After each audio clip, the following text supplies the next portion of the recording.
Welcome to the BiCurean podcast, where we explore and embrace the seeming contradictions of life. What actually is BiCurean, you ask? Well, you may not necessarily have a mental concept of BiCurean, partially maybe because it's a made-up word. You embody it.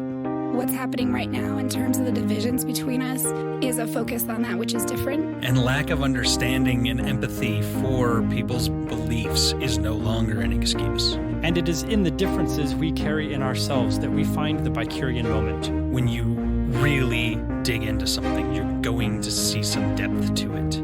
It's not just a race thing. It's not just a conservation thing. It's letting go of the or to make room for the and. We embrace all of you. Welcome to the BiCurean. Welcome to the BiCurean podcast. This is Erik. And I am Aicila. So, one of our formats we've been having fun with is you found an interesting article with some interesting topics. You're going to bring them up, and I am going to, on the fly, develop some sort of a response. I certainly love it. You really do. I find it entertaining. The good news is you don't mind when I ask you for clarification on things I don't understand. That's true. I am. And you just have such interesting thoughts and questions. Oh, good. So, this week's topic is on an article I found in, let me get the right reference, the Washington Post. And the title of the article is, "The Chances Are You're Not as Open-Minded as You Think." Oh, definitely. Well, and so, I read through it. I actually did, I remember share some portion of it with you a couple weeks ago. And then I was thinking, should we mention it on the fly? And you said, well, I think we should really do a show on it. I don't know if you remember that, but did you absolutely dug your own grave on this one? Yeah. Yeah. Okay. Because I immediately jumped on that. Absolutely. I was so, absolutely. I expect nothing less. Oh, good. And so I thought, but what I liked about it was they had some different things. So I'm gonna read some of the context, and then we can kind of go from there. But the first part was, they looked at a study from 2017, and they asked 2,400 people, so not a small 15-person study like Agreed. we sometimes look at, to consider arguments on politically controversial issues. And the issues they list here are same-sex marriage, gun control, and marijuana legalization. I should have tried some hardballs there, Like some really difficult ones to get Like responses ageism. to. Yeah. I don't know why they didn't have ageism in there. No. And the key to this was they asked them to consider arguments on these controversial issues, politically controversial issues, that ran counter to the beliefs of the person they were talking to. Okay. And what they found was that both liberals and conservatives were similarly adamant about avoiding contrary opinions. And one example they give is that when it came to same-sex marriage, 2/3 of those that they surveyed passed on a chance to get money if, in exchange, they took some time to just look at counter arguments. So what you're saying is 2/3 of the people were not even willing to be paid to take their head out of the sand. Right. Like when you say you couldn't pay me to do that, literally. They could not be paid to even just so what was the requirement? Just to read? To look at it. Yeah. So I think if it's looking, I would imagine that it was either reading or watching a video Yeah, or somebody something like that. speaking. Sure. They weren't being asked to seriously entertain it or anything like that. Just hear it. Yeah. Just will you take a moment? We're going to give you some money. It doesn't say how much. Maybe it was $5, but it's $5 you didn't have before. That's coffee. Yeah. And say, just take a minute or 5 minutes, whatever, to read or listen to this, watch this movie, whatever. They said no, they wouldn't do it. That's really difficult for me. I was going to say something really judgmental, like, that's just dumb. But realistically, I don't think I'm that surprised. Many people do not actually want to be challenged on what they think, what they believe, and all of that, even if, and this has always been my argument, to truly understand what my argument is, I have to see both sides before I can even formulate an opinion on, like, well, I agree with this and I disagree with that. So what I'm hearing here is that they're judging the entire situation based on knowing that whatever the argument is, they probably just don't care. Well, or they don't so the one of the things, so the next part that they talk about, and this is one of the arguments for open-mindedness.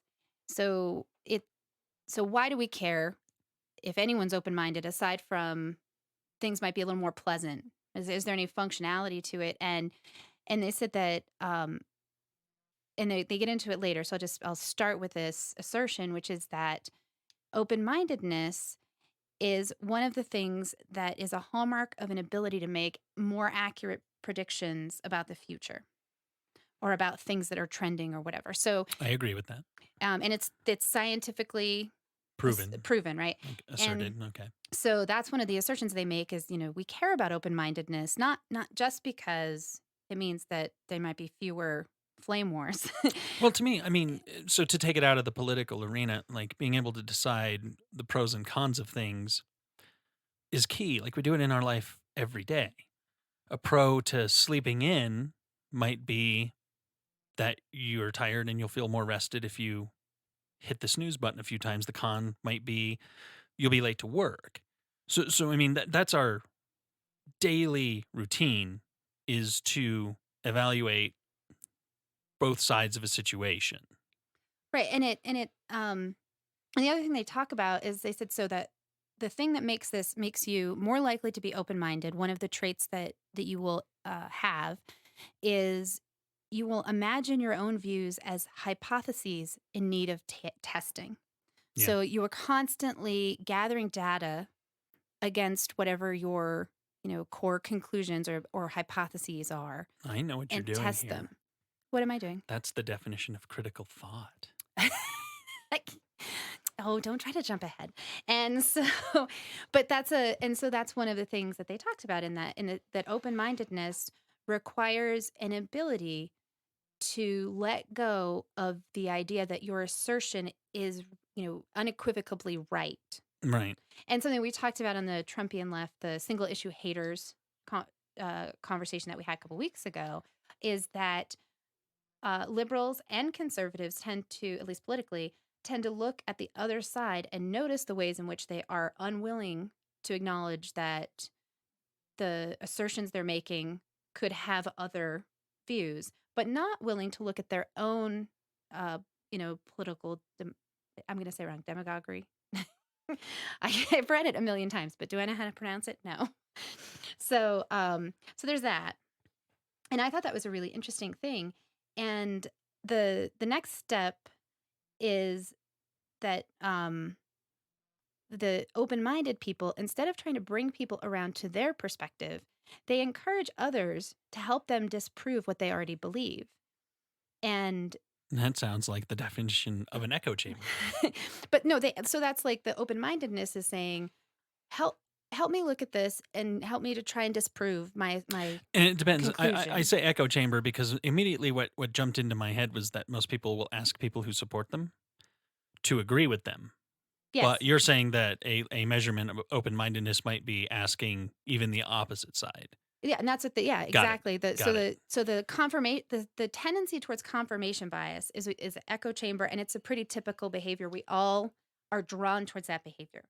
Open-mindedness that leads to this ability to be, better at predictions, possibly more pleasant to have at dinner parties, is the search for people to help them disprove their theories, to engage in actual dialogue and questioning around what you think you know. It happened on our Facebook. Like Right. I've seen this behavior from people that even the assertion that we misjudge how other people on the other side of issues think was something they were unwilling to even entertain, Right. because that's how right or wrong sides have to be. And the core belief is that right and wrong are just facts. And so one of the really interesting things about the article to me, and like the next step here, is one of the things that they did in one of the studies. I'm not sure if it was the same study. They took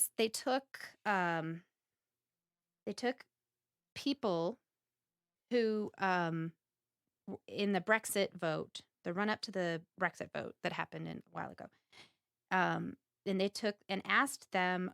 They asked a small sample of people uh, to interpret made up statistics about the efficacy of a rash curing skin cream. And they were able to correctly assess and interpret those statistics in terms of whether the cream was actually useful or not useful or effective, and to make good judgments around it. Yeah. But when that same group of people were given similarly false data presented as if it indicated that immigration either increased or decreased crime, hordes of Brits suddenly became innumerate and misinterpreted statistics that disagreed with their beliefs. Yeah. So they had the ability to think critically around the fake skin cream. However, when given something that was more emotional, they Yeah. were not able to do it. And so for me, that was a really interesting moment in terms of thinking about it, because I do think that I attached the misinterpretation of data to sort of the person's perception. Like, either you are going to be pretty good at interpreting statistics or you're not. Yeah. And this made me realize, like, oh, actually, it depends a little bit on how emotional maybe, or how and so that means that people who are really good at that might be fooled into thinking they're really good at it all the time. Yeah. when actually their emotions getting involved can make them quite bad at it. So I thought that was a kind of an interesting moment to notice for me.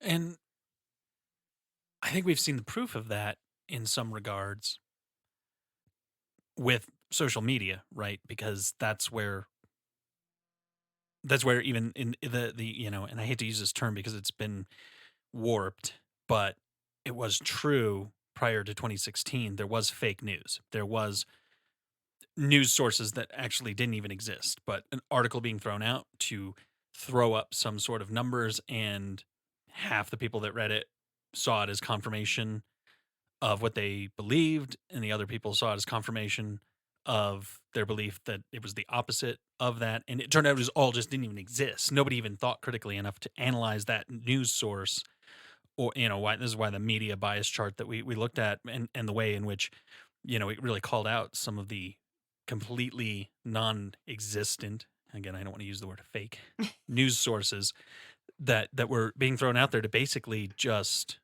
rile people up. But in the end, what it showed over and over and over was that no matter what you believe, you could probably find the information and confirm it, no matter how outlandish it might be. Right. And they did the same sort of study in America with Americans and gun control, as Yeah. the skin cream, I'm sorry, and gun control, and had the same results, that regardless of political viewpoint, if you were able to interpret the skin cream statistics, that did not in any way guarantee that the gun control or gun violence statistics would be equally well interpreted. Yeah.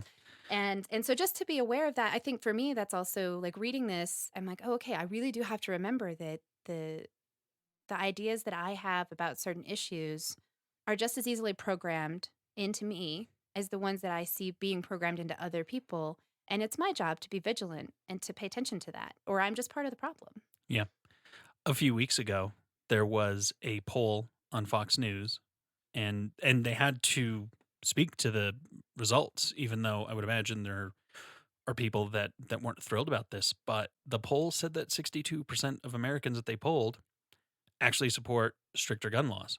And that's so counter to this belief. I mean, in order for that number to be true, we are dipping into conservatives and possible NRA members and just all sorts of people that have traditionally not been in support of that. To have that number actually get near the 2/3 of all Americans support stricter gun laws was huge. And it was a Fox News poll. I mean, again, trusting the news source and whatever in the bias, but they had to basically report what they found. And that's not insignificant, Yeah. right? And it shows that maybe people are starting to swing away from some of those caricatures that we have, right? That if you're conservative, you don't support gun control, except that, like I said, that a high enough number to swing that up to 62% have to actually start being in that realm. Yeah. Well, exactly. And so one of the things that they talk about, a trait uh, that they talk about in this article, that the scientists who were doing this work said that countered what they call biased judgment. So they're calling this unwillingness to even be paid to look at a different view, which leads to this statistical misinterpretation. Yeah. Likely, they're calling that biased judgment. And they say you can actually develop the trait to counter it, which they're calling science curiosity. And so there's some, and they said that's different than science knowledge. This isn't about going to school for biology or something. Yeah. Science curious folks always choose to look at new evidence, whether it is aligned with their beliefs or not. Less science curious adults become more resistant to contrary evidence and more politically polarized as they gain subject matter. Yeah. Subject matter knowledge. So that's also important to realize is that one of the things and we'll talk a little bit more about it, but one of the things that they noted is that the more of an expert you are on a topic, the less science curious you are likely to be. Yeah. And more biased judgment. That's something I've heard before and seems really significant to me. Experts often tend to lack the ability to see anything but what they have dug into. Yeah, and they explain it a little bit. The first step was there's a 20-year study that tested the ability of experts to make accurate predictions about geopolitical events. Yeah. The results, sort of truncated, showed that the average expert in a given subject matter was also on average a horrific forecaster. The area of specialty, academic degrees, and even access to classified information made no difference. Some of the most narrowly specialized experts actually performed worse as they accumulated credentials. Yeah. It seemed the more vested they were in a worldview, the more easily they could always find information to fit it. Careful with this one, though, because I can think of one area where this doesn't necessarily benefit something that, I am worried about and we've brought up not as much on the show, but it's obviously a politically hot button issue. The climate change science groups all tend to be very, very expert on the subject and very committed to their beliefs. And it does beg the question of being, around anything. Like, even if we agree with it, you have to be critical and have critical thought. And so what it's actually made me do, like this knowledge, because I have heard this before, what it's actually made me do is start just looking at alternate sources to confirm things. For example, fact, July was the hottest month on record on the planet in 140 years of tracking it. That is July 2019, a few months ago. Many people jumped up and said that is climate change. And I would tend to agree with it, but I'd actually like to see some of the science as to why, because there have been a lot of hypotheses that, as temperatures increase, it would mean more rain. It wasn't as wet of a month. So, case in point, rather than just saying, oh, climate change, it got hot, which I believe is happening, I would still like to critically think about it and it made me curious to think about the ways in which I could explore what is actually happening. What are the mechanisms that are going on?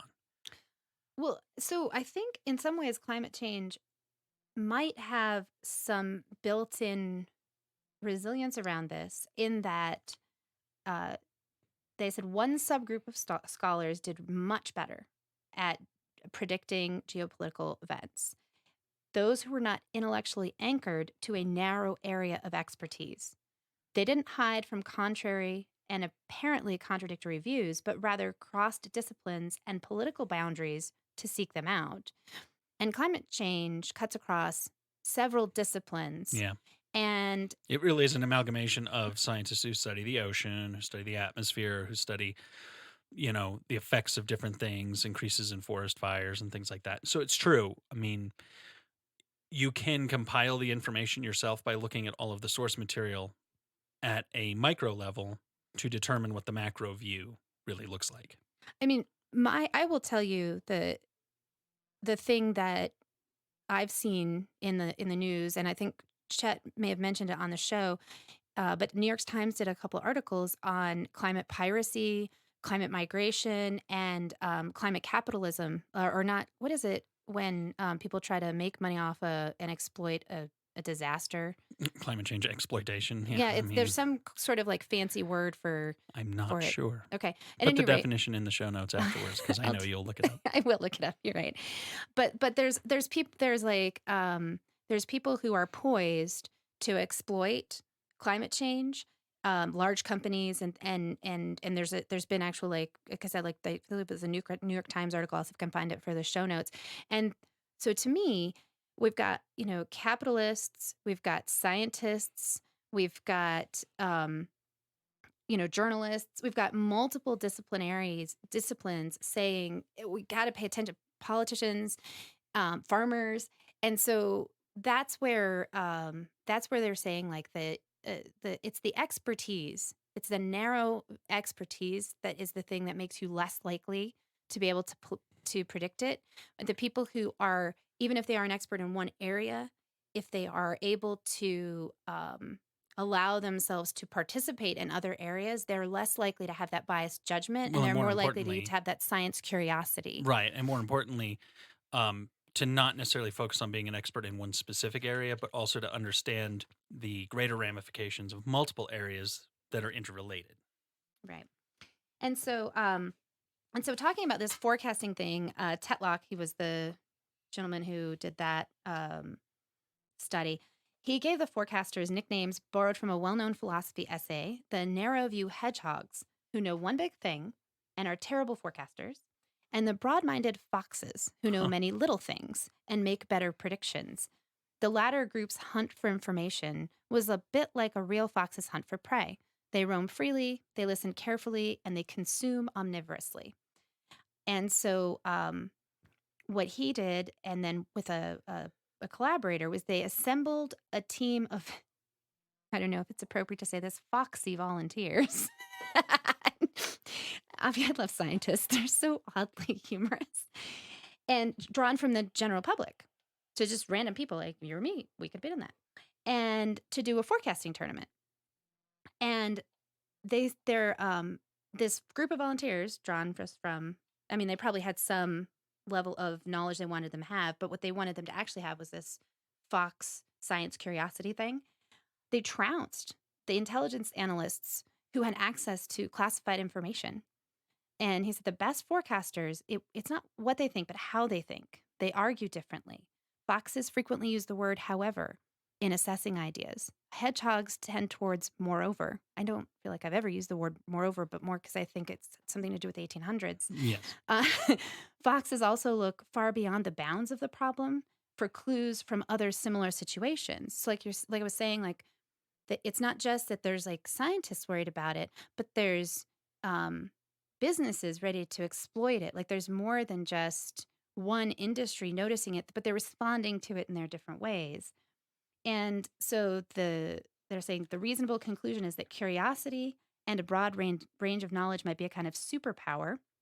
Hedgehog experts have more than enough knowledge about the minutia of an issue in their specialty to cherry pick details to fit preconceived notions. So if I'm an expert in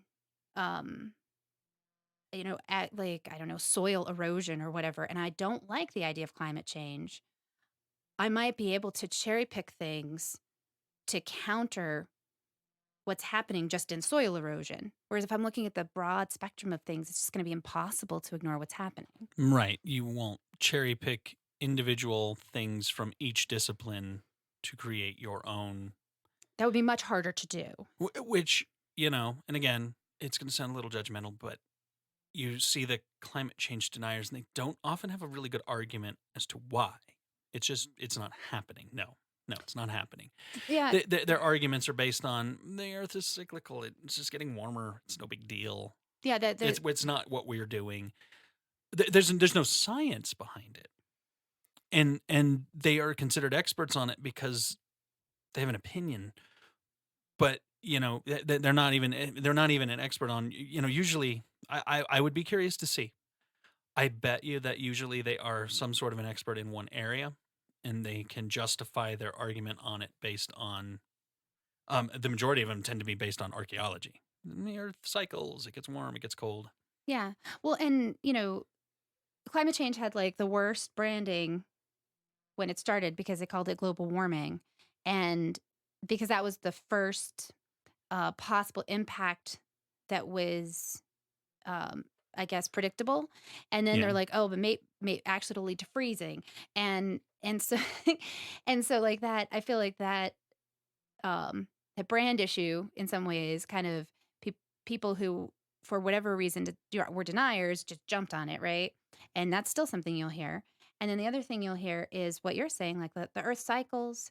We're never going to put as much pollutants into the air as a volcano does. Like, there's all of this kind of, and some of that is based on legitimate observations. It's just not But necessarily narrow observations. but narrow observation, exactly. And that's what they're saying. More skillful forecasters, people who are good at this, depart from a problem to consider completely unrelated events with structural commonalities. So they take that outside view, and it's that breadth rather than the depth of knowledge that it scaffolds their skill. And so it's like, oh, that's a really interesting point, like that. That willingness to look beyond what's right in front of you, and like you said, to make legitimate observations based on a very narrow set of circumstances. It doesn't mean that what you're saying isn't accurate or true or even worth listening to. It just means that there's probably more worth including in the conversation. Yeah, it makes total sense. So I guess if there's a closing thought on this one, it would be something we highly recommend, and now backed up by a study. Be a fox. Don't focus on single things. Look at the bigger picture, and fundamentally be curious.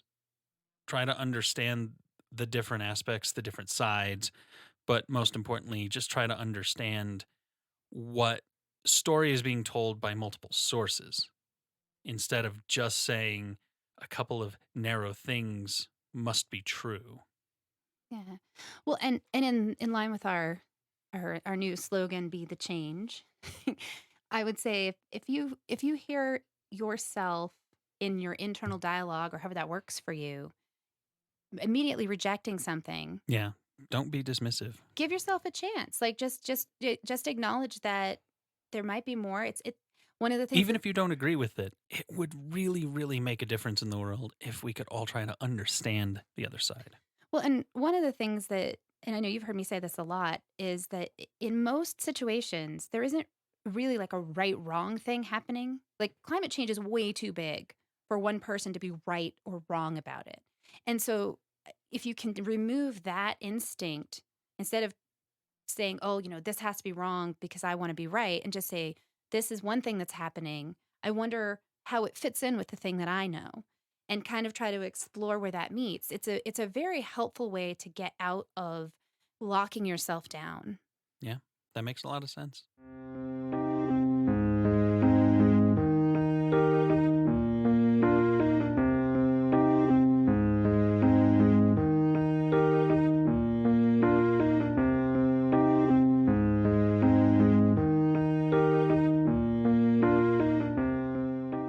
Welcome to the BiCurean moment.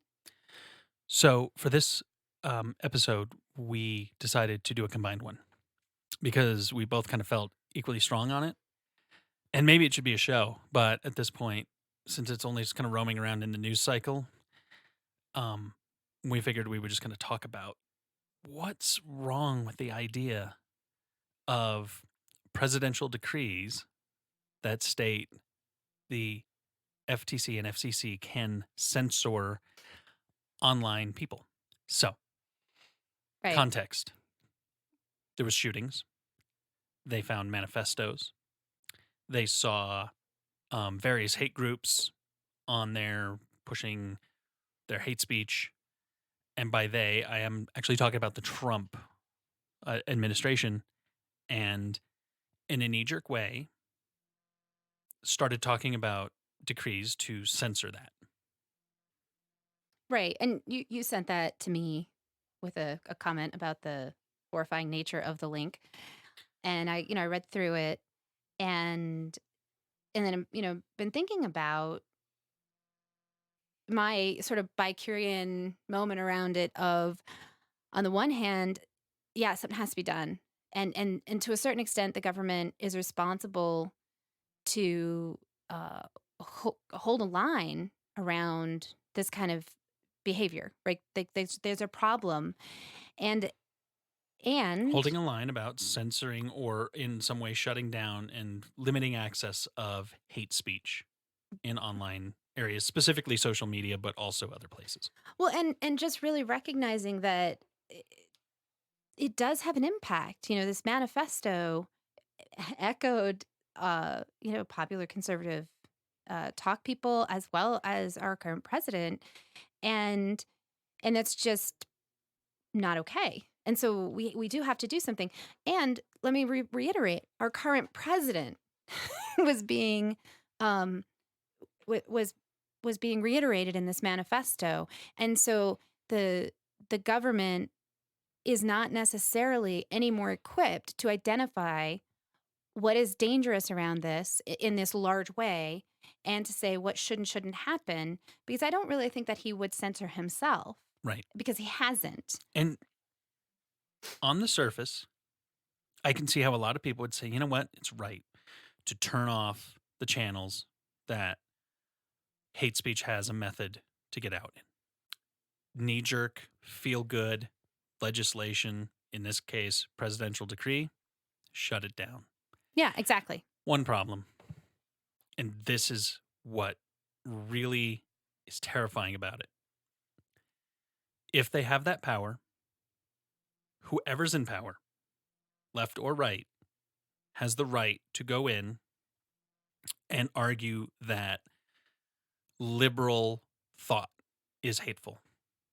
We're talking about a president who doesn't particularly, so far as the evidence suggests, like brown people, women, specifically brown women especially, people who aren't Christian.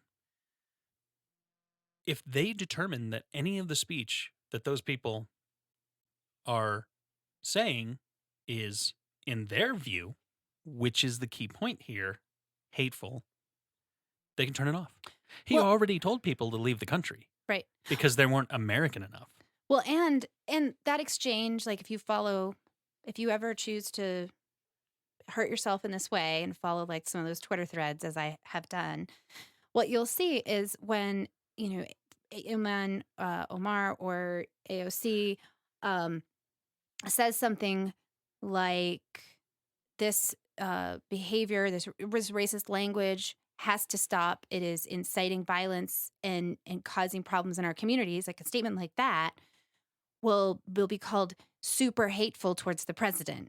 Yeah. And so the people that follow the line of thinking that the Republican conservative community currently stands for are actually right now saying that calling someone to account for their words and their behavior, acknowledging that they have an impact with their actions, is hateful.